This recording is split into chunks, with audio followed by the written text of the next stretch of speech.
Bonjour, je tiens à vous signaler que cette vidéo m'a pris 2 jours de tournage. Il est donc normal que, entre temps, je suis passé chez le coiffeur.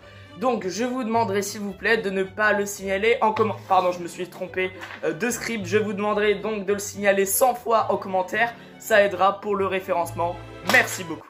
À la base, je devais faire une vidéo sur Noël. Et on va pas se mentir, j'avais la flemme. Du coup, c'est parti pour un hors-série sur la thune.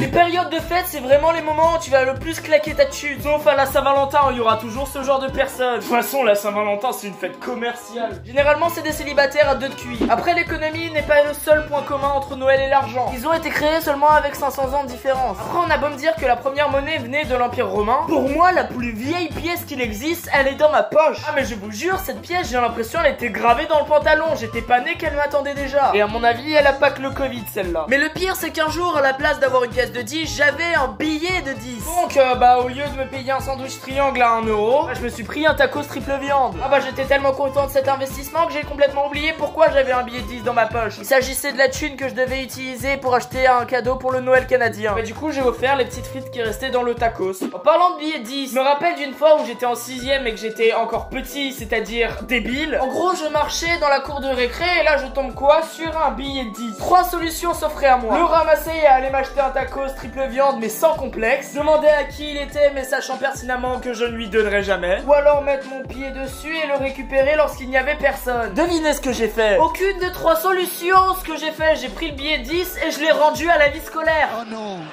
oh non, pas ça. Non mais imaginez la réaction des surveillants.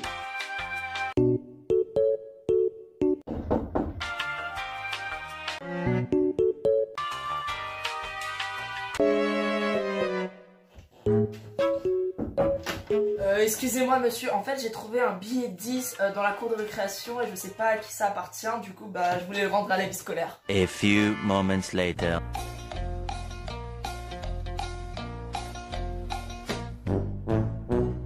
Pour finir cette vidéo, comme dirait un grand sage, le saviez-vous? L'argent n'amène pas le bonheur, mais c'est la seule chose qui peut te payer une pizza. Peace. L'argent ne fait pas le bonheur.